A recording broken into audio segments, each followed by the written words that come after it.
नमस्कार, मैं हूं दीपाली राणा। आप देख रहे हैं कमोडिटी कॉल। कमोडिटी बाजार के हाल पर नजर डालेंगे, स्ट्रैटेजीज को समझेंगे। एसएमसी ग्लोबल की वंदना भारती हमारे साथ मौजूद भी हैं आपको रिकमेंडेशंस देने के लिए। लेकिन फटाफट से देख लेते हैं इस समय के मार्केट का हाल और शुरुआत करते हैं सोने चांदी के साथ ही आज के कारोबार में क्या रुझान देखने को मिल रहा है। गोल्ड सिल्वर पर सबसे पहले एक नजर डाल लेते हैं। और आज के कारोबार में सोने में इंटरनेशनल मार्केट्स में $1888 के लेवल्स देखने को मिल रहे हैं। घरेलू बाजार में भी 0.1% की मजबूती है इंटरनेशनल मार्केट्स की ही तरह।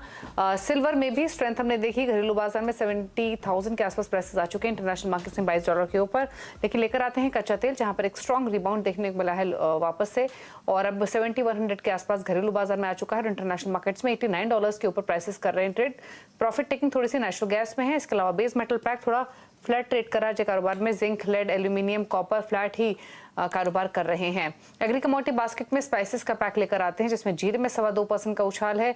धनिया ½ % नीचे है। टर्मरिक में भी थोड़ा फ्लैट ट्रेडिंग ही हो रही है, लेकिन ग्वार पैक में भी फ्लैटिश टोन ही देखने को मिल रहा है। तो पूरे ही एग्री बास्केट में थोड़ी बहुत बाइंग अगर कहीं है तो वो जीरे में देखने को मिल रही है।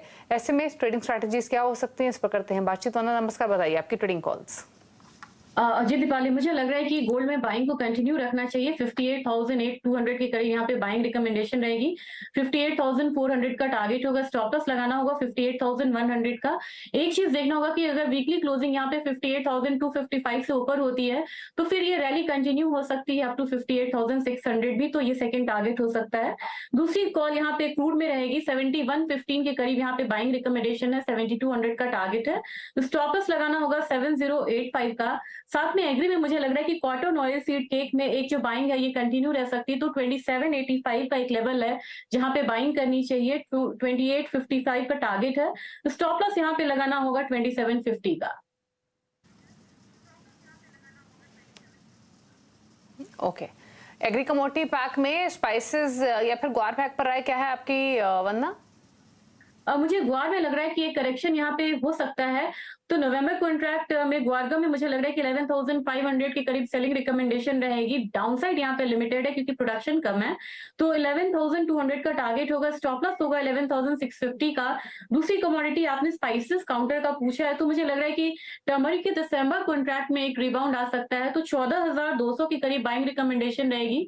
14,500 का टारगेट होगा। स्टॉप लॉस यहाँ पे लगाना होगा 14,075 का। ओके, अच्छा, एक कच्चे तेल पर अब अगले टारगेट्स क्या देख रही है वंदना आप? मुझे लग रहा है क्रूड ऑयल में एक अपसाइड कंटिन्यू हो सकता है दीपाली, क्योंकि न्यू ट्रिगर्स यहाँ पे आया है कि यूएस ने रशिया पे थोड़ा सा जो सैंक्शन है उसको स्ट्रिक्ट किया था, और एक जो वेसल है $60 से ऊपर जो ट्रेड हो रहा था उसको इन्होंने रेस्ट्रिक्ट किया है। तो थर्सडे ये न्यूज आई थी, फ्राइडे एक नीजक रिएक्शन आया है, साथ में डॉलर इंडेक्स और यील्ड में भी यहाँ पे गिरावट है। और कल जो ईआईए का डेटा आया था वो पॉजिटिव आया था क्रूड ऑयल के लिए। तो ट्रिगर्स यहाँ पे नेगेटिव से थोड़े से यहाँ पे पॉजिटिव होते हुए दिख रहे हैं। मेरे ख्याल से यहाँ पे 7250 7300 तक प्राइसेस जो हैं WTI के ऊपर की तरफ जा सकते हैं। इंटरनेशनल मार्केट की बात की जाए तो मुझे लग रहा है कि वहां भी एक जो अपसाइड है $88 से लेके $89 का वो देखने को मिल सकता है। तो फिलहाल जो मोमेंटम है वो यहाँ पे बाइंग का है, और मुझे लग रहा है कि मंडे भी ये कंटिन्यू हो सकता है अगर कोई नेगेटिव न्यूज वीकेंड में नहीं आती है तो। ओके, चलिए, ये रहे आपके लिए ट्रेडिंग स्ट्रैटेजीज अलग अलग कमोडिटीज पर। इसी के साथ एक ब्रेक के लिए रुक रहे हैं। ब्रेक पर आप क्वेश्चंस को करेंगे शामिल। आप देखते रहिए कमोडिटी राउंडअप।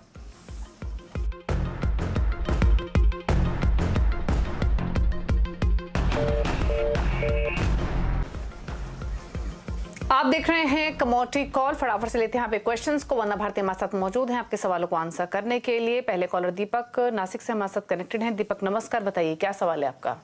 कपास कल्ली में 2780 पर दिसंबर कॉन्ट्रैक्ट में मेरे 2 लॉट बाय है, तो उसके लिए मुझे राय चाहिए। ओके, तो दिसंबर सीरीज के 2 लॉट बाय किए हुए 2780 पर कपास खली, क्या करें वंदना ये? जी दीपाली, अभी मैंने एक बाइंग कॉल भी यहाँ पे दी है और दिसंबर कॉन्ट्रैक्ट में ही यहाँ पे दिया है मैंने। तो मेरे ख्याल से यहाँ पे प्राइसेस जो है अपवर्ड टेरिटरी में जाएंगे 2850 की तरफ, लेकिन 2850 2840 एक जोन रहेगा जहां मेरी रिक्वेस्ट रहेगी कि वहां पे आप प्रॉफिट बुक करिए। और रीजन है कि इंटरनेशनल मार्केट में भी एक अपसाइड मोमेंटम देखने को मिल रहा है, कॉटन में, कपास में भी एक अपसाइड मोमेंटम जो है वो कंटिन्यू हो सकता है, और नई फसल जो आई है उसकी आएगी, उसका लिवाली यहाँ पे तेज हो सकता है, तो इसका भी एक इम्पैक्ट यहाँ पे आ रहा है। ऑलरेडी प्रोसेस ऑन है, तो मेरे ख्याल से 2840 2850 को यहाँ पे टारगेट करके आप चलिए, पोजीशन को होल्ड करिए। एक आपको यहाँ पे स्टॉप लॉस लगाने की सलाह दूंगी, वो करीब यहाँ पे होगा करीब करीब यहाँ पे 2750 के करीब का। ओके, सुरेंद्र गुप्ता हैं, उनका एक सवाल ले लेते हैं। उससे पहले एक एसएमएस है लोकेश के अहमदाबाद से। दो क्वेरीज है वंदना की। कच्चा, इनके पास कच्चा तेल है 5 लॉट बेचे हुए 4031 पर, नेशनल गैस के 5 लॉट भी बेचे हुए 175 पर, तो ये तो भारी नुकसान में है। दोनों ही पोजीशंस कितने लोअर लेवल्स की हैं और वो भी सेल पोजीशंस हैं। अभी एसएमएस के थ्रू डिटेल्स हैं, बट स्टिल क्या स्ट्रैटेजी उन तमाम ट्रेडर्स के लिए जिनकी बिकवाली के ट्रेड्स हो क्रूड और नेशनल गैस दोनों में? यह एक टाइपो मिस्टेक भी हो सकता है, क्योंकि 4300 तो काफी पुराना लेवल है, लेकिन मुझे लग रहा है कि ये लेवल्स फिलहाल तो नहीं आएंगे। मैंने 74 72 80 का यहाँ पे टारगेट दिया है, तो मेरे ख्याल से जो भी करेक्शन यहाँ पे मिलेगा 6900 के करीब का यहाँ पे मिल सकता है। इस रैली में एक करेक्शन आएगा 6900 से 6750, वो एक जोन है, वहां पे इन्हें निकलना होगा। साथ में एक ब्रेकआउट आया है यहाँ पे नेचुरल गैस में, लेकिन लग रहा है कि अभी फिलहाल आज के दिन एक करेक्शन ले रहा है, अगला हफ्ता भी हल्का करेक्शन यहाँ पे लेगा, प्राइसेस 240 के करीब यहाँ पे जा सकता है, वहां पे आप अपना लॉस को बुक करिए। और मुझे लग रहा है कि नेचुरल गैस अब एक बियरिश टेरिटरी से निकल के एक बुलिश टेरिटरी में आ सकती है और हाई डिमांड जोन की तरफ ये जा रही है, क्योंकि विंटर्स यहाँ पे अप्रोचिंग है। तो जो भी करेक्शन आएगा, चाहे क्रूड ऑयल हो या नेचुरल गैस हो, वहां पे बाइंग आएगी, तो पोजिशनली कोई भी यहाँ पे बाइंग में रहे वो बेहतर होगा।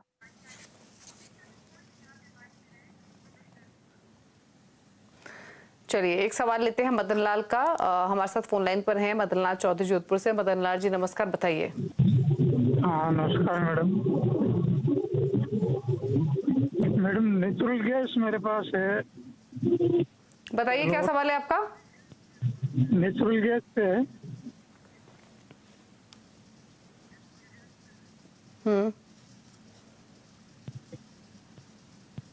Natural gas. अरे मदन लाल जी बताइए, नेचुरल गैस में क्या पोजीशन आपने बनाई हुई है? आपको ऑडियो आ रही है? हाँ आवाज आ रही है मैडम। 6 लॉट मैंने बाई कर रखे हैं।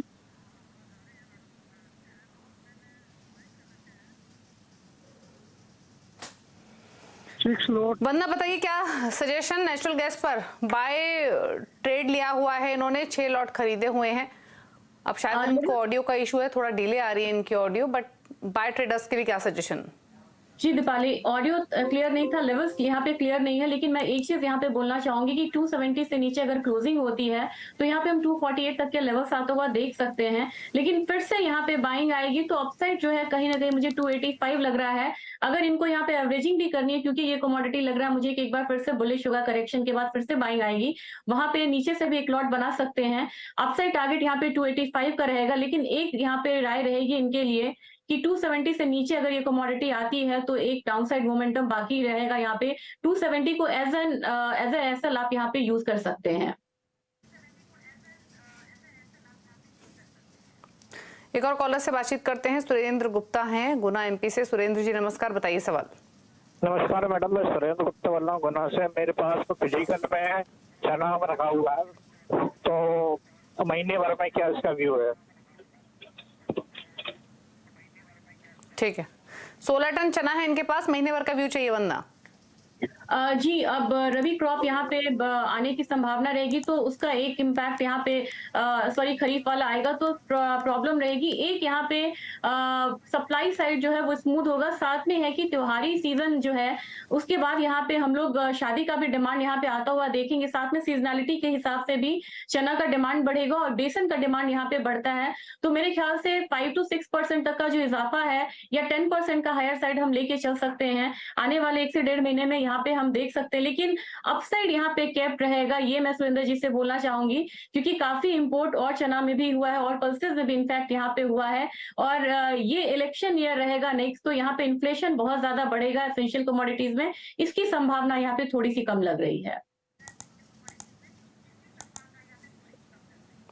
एक सवाल प्रकाश ने भेजा SMS के थ्रू, राजस्थान से कोरिएंडर पर है, किसान है, 150 बोरी कोरिएंडर पड़ा है इनके पास, क्या करें? मैं इन्हें होल्ड करने की सलाह दूंगी क्योंकि कोरिएंडर में मुझे लग रहा है कि यहाँ पे एक्सपोर्ट डिमांड जैसे ही बढ़ेगा, एक बेस बना रही है ये कमोडिटी, और लास्ट टाइम भी एक्सपोर्ट डिमांड इसका अच्छा था और इस बार भी होने की यहाँ पे संभावना है। एक लेवल देना चाहूंगी, मेरा जो होल्डिंग पीरियड रहेगा, सजेशन रहेगा, वो 2 महीने का होगा। 74 से 7500 तक के प्राइसेस के लिए उनको होल्ड करना चाहिए, क्योंकि यहाँ पे स्पॉट में इनके पास फिजिकल है और फ्यूचर्स मार्केट में होल्ड नहीं करना है तो बहुत ज्यादा खर्चा नहीं है, वेयर हाउसिंग कॉस्ट होगी इनकी। 74-7500 के लिए आप यहाँ पे सर होल्ड कीजिए, आपको ये प्राइसेस मिलेंगे। ठीक है, चलिए ये सलाह रही है आपके लिए कोरिएंडर पर। शुक्रिया वंदना, शो में आने के लिए, सभी स्ट्रैटेजीज और क्वेरीज को आंसर करने के लिए थैंक यू सो मच। इसी के साथ एक ब्रेक उस पर आवाज समाचार। नमस्कार।